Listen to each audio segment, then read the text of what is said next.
Há milhares de anos, na antiga Mesopotâmia, uma construção ambiciosa começou a se erguer em direção aos céus. A Torre de Babel, mencionada no livro de Gênesis, representa um dos relatos mais fascinantes e enigmáticos da narrativa bíblica. Mas o que muitos não sabem é que, escondido nas camadas dessa história antiga, existe um padrão que se repete através dos tempos e que, segundo estudiosos das profecias bíblicas, aponta para eventos futuros descritos no livro do Apocalipse. Neste texto, vamos explorar as conexões históricas, teológicas e proféticas entre Nimrod, o construtor da Torre de Babel, e a figura do Anticristo descrita nas Escrituras. Prepare-se para uma jornada através do tempo, desde os primeiros dias após o dilúvio até as profecias sobre os últimos tempos. Nimrod, o primeiro rebelde. Quem foi Nimrod? Nimrod é mencionado no livro de Gênesis como um poderoso caçador diante do Senhor, e como o fundador de várias cidades importantes, incluindo Babel, Eresh, Acade e Calné, na terra de Sinar. Ele era bisneto de Noé, filho de Cuxi, que era filho de Cã. Seu nome em hebraico pode significar, nós nos rebelaremos, o que já nos dá uma pista sobre seu caráter e suas intenções. As Escrituras nos dizem que Nimrod foi o primeiro, poderoso na terra, após o dilúvio. Essa expressão sugere que ele não apenas tinha força física, mas também poder político e influência sobre outros povos. Ele é considerado por muitos estudiosos como o primeiro líder que unificou as pessoas sob um governo centralizado, estabelecendo o que pode ser considerado o primeiro império da história pós-diluviana. O caráter de Nimrod e tradições judaicas e cristãs antigas descrevem Nimrod como alguém que se opôs ativamente a Deus. Ele teria liderado a humanidade em uma rebelião deliberada contra o Criador, incentivando as pessoas a confiar em suas próprias capacidades em vez de obedecer aos mandamentos divinos. Segundo o historiador judeu Flávio Joséfo, que viveu no primeiro século da era cristã, Nimrod era um tirano que gradualmente transformou o governo em uma tirania. Ele via o poder como uma forma de afastar as pessoas da dependência de Deus, prometendo protegê-las caso houvesse outro dilúvio. Essa promessa de proteção e segurança através do poder humano é um tema que se repetirá ao longo da história. O sistema de Nimrod não apenas construiu cidades, mas estabeleceu um sistema. Esse sistema incluía unidade política. Pela primeira vez desde o dilúvio, as pessoas estavam se unindo sob um único governo e um único líder. Isso representava força e estabilidade, mas também concentração de poder. Unidade religiosa. Muitos estudiosos acreditam que Nimrod estabeleceu um sistema religioso que desafiava a adoração ao verdadeiro Deus. Algumas tradições sugerem que ele se apresentava como um deus ou semideus, exigindo a adoração das pessoas. Unidade econômica. O controle das principais cidades da Mesopotâmia dava a Nimrod controle sobre o comércio e os recursos da região, criando dependência econômica.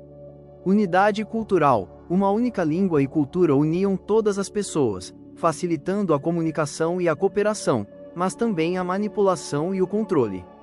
A Torre de Babel. Mais que uma construção, o propósito verdadeiro da Torre de Babel não era simplesmente um edifício alto. A Bíblia nos diz que as pessoas disseram: vamos construir uma cidade e uma torre que alcance os céus, para que façamos um nome para nós mesmos e não sejamos espalhados pela face de toda a terra. Essa declaração revela várias motivações preocupantes. Fazer um nome. Em vez de glorificar o nome de Deus, eles queriam glorificar seu próprio nome. Isso representa orgulho e autossuficiência, colocando a humanidade no centro em vez do Criador. Alcançar os céus. Isso pode ser interpretado literalmente como uma tentativa de alcançar o reino de Deus, mas também simbolicamente como uma tentativa de igualar-se a Deus, de alcançar o divino através do esforço humano. Evitar a dispersão. Deus havia ordenado à humanidade que se multiplicasse e enchesse a terra. A construção da torre representava desobediência direta a esse mandamento, um desejo de permanecer unidos em rebelião. A natureza da rebelião, o que tornou a Torre de Babel tão problemática aos olhos de Deus, não foi a tecnologia ou a engenharia em si, mas a atitude do coração humano. As pessoas estavam dizendo, em essência, não precisamos de Deus. Podemos alcançar o céu por nossos próprios esforços. Podemos nos proteger, nos fazer grandes e determinar nosso próprio destino. Essa é a essência de toda rebelião contra Deus. A crença de que os seres humanos são autossuficientes e não precisam de seu Criador. É a mesma tentação que Satanás ofereceu a Eva no Jardim do Éden: vocês serão como Deus. A resposta de Deus foi confundir a língua das pessoas, fazendo com que não pudessem mais se entender. Isso forçou a dispersão que eles tentavam evitar. Mas observe que Deus não destruiu as pessoas, ele simplesmente frustrou seus planos de rebelião unificada. Essa intervenção divina foi, na verdade, uma misericórdia. Se a humanidade tivesse continuado unida em rebelião sob a liderança de Nimrod, o mal teria se consolidado e espalhado de forma ainda mais devastadora. A divisão das línguas e a dispersão dos povos serviram como um freio temporário ao orgulho humano. Padrões que se repetem o ciclo histórico ao longo da história humana. Vemos um padrão se repetir. Líderes carismáticos surgem prometendo unidade, paz e prosperidade através do poder humano centralizado. Eles frequentemente concentram poder político em suas mãos. Estabelecem sistemas econômicos controlados centralmente. Promovem uma ideologia ou religião de Estado. Prometem resolver os problemas da humanidade sem necessidade de Deus, exigem lealdade absoluta. Esse padrão apareceu em vários impérios ao longo da história: Babilônia, Pérsia, Grécia, Roma, e em movimentos totalitários mais recentes. Cada vez, há elementos que ecoam o sistema estabelecido por Nimrod em Babel. O Império Babilônico é particularmente interessante notar que Babilônia, a cidade fundada por Nimrod, tornou-se posteriormente o centro de um dos maiores impérios da antiguidade. O rei Nabucodonosor, séculos depois de Nimrod, reconstruiu Babilônia em grande esplendor e, segundo o livro de Daniel, também sofria de orgulho semelhante, acreditando que havia construído aquela grande cidade por seu próprio poder. A Babilônia histórica tornou-se sinônimo de orgulho, rebelião contra Deus e adoração de falsos deuses. Não é coincidência que, nas profecias bíblicas, o termo Babilônia seja usado simbolicamente para representar sistemas mundiais que se opõem a Deus. A Babilônia profética Babilônia no Apocalipse. No livro do Apocalipse, escrito pelo apóstolo João, encontramos extensas referências a uma Babilônia dos últimos tempos. Essa Babilônia é descrita como uma grande cidade com influência mundial, um centro de comércio e riqueza, um sistema religioso corrupto, um poder político que persegue os fiéis, uma força que seduz as nações. Muitos estudiosos da Bíblia acreditam que essa Babilônia não é necessariamente a cidade literal da antiga Mesopotâmia, mas um sistema mundial que incorpora os mesmos princípios de rebelião contra Deus que caracterizaram a Babel original. A grande prostituta. Apocalipse 17 descreve uma figura chamada a grande prostituta, identificada como Babilônia, a Grande. Ela está vestida luxuosamente, segura uma taça cheia de abominações e está embriagada com o sangue dos santos. Essa linguagem simbólica representa um sistema que seduz as nações com suas riquezas e prazeres. Corrompe espiritualmente aqueles que se aliam a ela. Persegue aqueles que permanecem fiéis a Deus, exerce grande influência política e econômica. A conexão com Nimrod. A conexão entre a Babilônia profética e Nimrod está nos princípios fundamentais: unificação sem Deus. Assim como Nimrod uniu as pessoas em rebelião, o sistema babilônico dos últimos tempos buscará unificar o mundo sem reconhecer a autoridade de Deus. A autoridade centralizada. Tanto Nimrod quanto o sistema babilônico futuro concentram poder nas mãos de poucos, exigindo submissão das massas. Substituição de Deus. Ambos os sistemas oferecem salvação e segurança através de meios humanos, não divinos, colocando a confiança na humanidade em vez do Criador. Oposição aos fiéis. Assim como a tradição sugere que Nimrod perseguia aqueles que permaneciam fiéis a Deus, o sistema babilônico dos últimos tempos perseguirá os crentes. O Anticristo. Nimrod redivivo? Quem é o Anticristo? O termo Anticristo aparece nas cartas de João, mas o conceito de um líder mundial final que se opõe a Cristo e persegue seu povo é encontrado em várias partes da Bíblia, particularmente em Daniel e Apocalipse. O Anticristo é descrito como um líder carismático que surgirá nos últimos tempos, alguém que trará aparente paz e prosperidade, uma figura que exigirá adoração. Um perseguidor dos seguidores de Cristo, alguém que será finalmente derrotado por Cristo em sua segunda vinda. Paralelos com Nimrod. Muitos estudiosos notam paralelos impressionantes entre Nimrod e as características do anticristo, poder político. Assim como Nimrod foi o primeiro, poderoso, após o dilúvio, o anticristo será um líder político de poder sem precedentes, unindo as nações sob seu governo. Carisma e influência. Nimrod deve ter sido extremamente carismático para convencer tantas pessoas a participar de seu projeto ambicioso. Da mesma forma, o anticristo seduzirá o mundo com suas palavras e promessas. Oposição a Deus. Tanto Nimrod quanto o anticristo se caracterizam por sua oposição deliberada e ativa a Deus e seus propósitos. Sistema religioso falso. Nimrod possivelmente estabeleceu um sistema religioso que desviava as pessoas de Deus. O anticristo estabelecerá uma religião mundial que culminará em sua própria adoração. Promessa de segurança. Ambos prometem segurança e proteção através de meios humanos, não divinos. O espírito de Nimrod. Alguns teólogos falam do espírito de Nimrod, ou do espírito do anticristo, que opera através da história. Esse não é necessariamente o mesmo indivíduo, mas o mesmo tipo de rebelião, o mesmo padrão de pensamento e ação que caracterizou Nimrod e que culminará no anticristo. 1 João 4 versículo 3 diz: "E todo espírito que não confessa a Jesus não é de Deus, mas este é o espírito do anticristo, do qual já ouvistes que há de vir, e eis que já está no mundo." Esse espírito, de autossuficiência, rebelião contra Deus, e confiança no poder humano, tem estado presente desde Babel e se manifestará plenamente no anticristo final. O sistema do anticristo. Controle econômico. Apocalipse 13 versículo 16-17 descreve um sistema em que ninguém poderá comprar ou vender sem uma marca específica. Isso representa controle econômico total, algo que Nimrod provavelmente exerceu em suas cidades e que o anticristo levará a um nível global. Assim como a Torre de Babel representou um esforço unificado que concentrava recursos, o sistema do anticristo concentrará controle econômico de uma forma sem precedentes na história humana. Unidade forçada. Assim como em Babel havia uma única língua e cultura, o sistema do anticristo buscará uniformidade de pensamento e lealdade.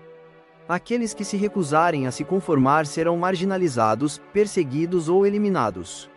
Essa falsa unidade é o oposto da unidade verdadeira em Cristo, que respeita a diversidade enquanto une as pessoas no amor a Deus e ao próximo. A adoração do homem. O clímax da rebelião tanto em Babel quanto no sistema do anticristo é a adoração do homem em lugar de Deus. Em Babel, as pessoas queriam fazer um nome para si mesmas. No tempo do anticristo, Apocalipse 13 nos diz que as pessoas adorarão a besta e sua imagem. Isso representa a conclusão lógica do humanismo: se o homem é a medida de todas as coisas, então o homem se torna Deus. O anticristo personificará essa filosofia, exigindo a adoração que pertence apenas ao Criador.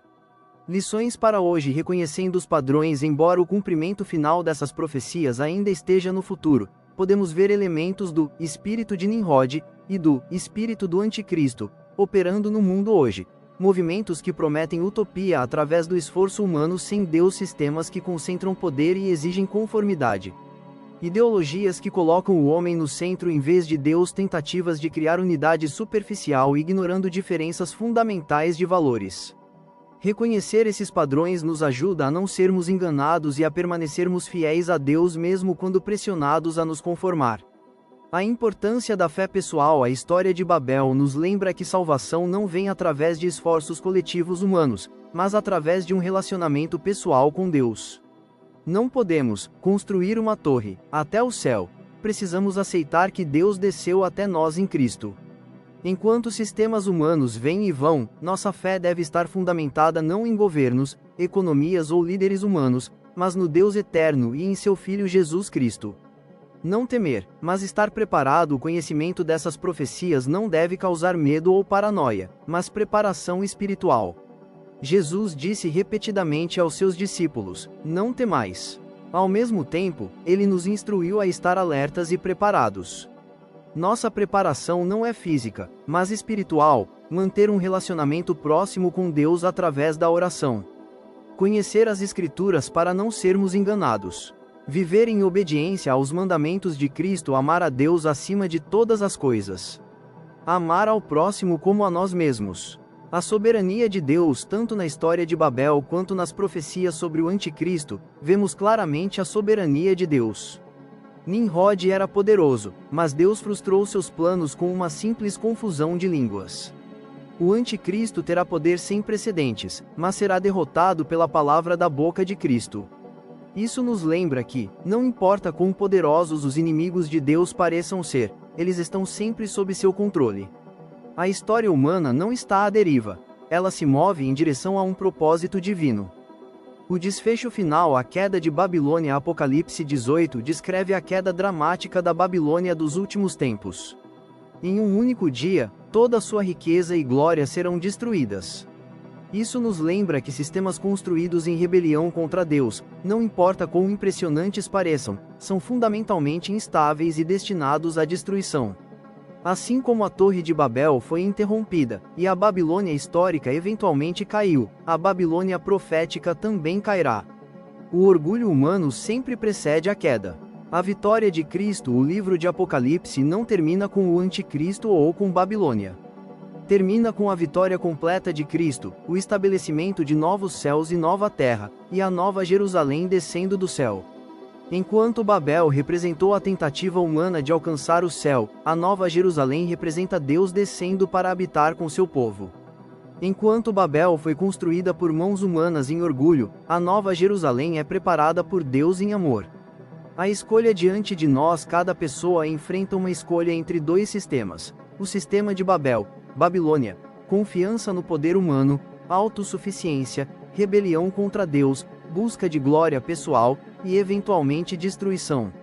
O reino de Deus, humildade diante de Deus, dependência de sua graça, obediência a seus mandamentos, busca de sua glória, e finalmente vida eterna. Nimrod escolheu o primeiro caminho, e o Anticristo seguirá seus passos. Mas Abraão, que viveu não muito depois de Nimrod, escolheu o segundo caminho, tornando-se pai da fé e amigo de Deus. Conclusão: o segredo revelado, o segredo proibido, que liga Nimrod ao Anticristo não é realmente proibido nem secreto, está nas páginas abertas da Escritura para todos verem. Mas é profundo e significativo, é o padrão eterno de rebelião humana contra Deus, que começou no Éden, manifestou-se dramaticamente em Babel sob Nimrod, repetiu-se através da história em vários impérios e movimentos, e culminará no sistema do Anticristo nos últimos tempos. Esse padrão revela verdades importantes sobre a natureza humana, nosso orgulho inato e desejo de sermos como Deus, nossa tendência de confiar em soluções humanas em vez de divinas. Nossa vulnerabilidade a líderes carismáticos que prometem o que só Deus pode dar. Nossa necessidade desesperada de salvação que vem de fora de nós mesmos. Mas a história não termina com Nimrod ou com o Anticristo. Termina com Cristo, que é tudo o que o Anticristo pretende ser, mas não é. Cristo é o verdadeiro Rei dos Reis. O legítimo objeto de adoração.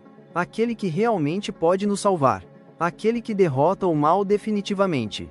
Aquele que estabelece um reino que nunca terá fim. A Torre de Babel caiu. Babilônia caiu. O sistema do Anticristo cairá. Mas o reino de Deus permanecerá para sempre. Nossa responsabilidade não é temer o futuro ou especular obsessivamente sobre cronogramas proféticos, mas viver fielmente hoje, mantendo nossos olhos em Cristo, compartilhando o Evangelho com amor, e esperando com alegre expectativa a vinda de nosso Senhor. O segredo de Babel não é que está conectado ao Anticristo, essa conexão é clara nas Escrituras. O verdadeiro segredo é que, em meio a todo esse conflito cósmico entre o orgulho humano e a santidade de Deus, há uma porta aberta para cada pessoa, a porta da graça, do arrependimento e da fé em Jesus Cristo. Nimrod escolheu a rebelião, o Anticristo escolherá a rebelião, mas você pode escolher Cristo. E essa escolha faz toda a diferença, não apenas no tempo, mas na eternidade. Que possamos aprender com a história de Babel, estar alertas quanto aos sinais dos tempos, mas acima de tudo, permanecer firmes na fé, sabendo que aquele que começou boa obra em nós há de completá-la até o dia de Cristo Jesus. Amém. Palavras finais. A história de Nimrod, a Torre de Babel e sua conexão profética com o Anticristo nos oferece muito mais que conhecimento histórico ou profético. Oferece sabedoria para viver. A sabedoria de reconhecer que toda tentativa humana de alcançar Deus por nossos próprios esforços está fadada ao fracasso, mas que Deus, em sua misericórdia, desceu até nós em Cristo, oferecendo livremente o que nunca poderíamos alcançar por nós mesmos: reconciliação, perdão e vida eterna.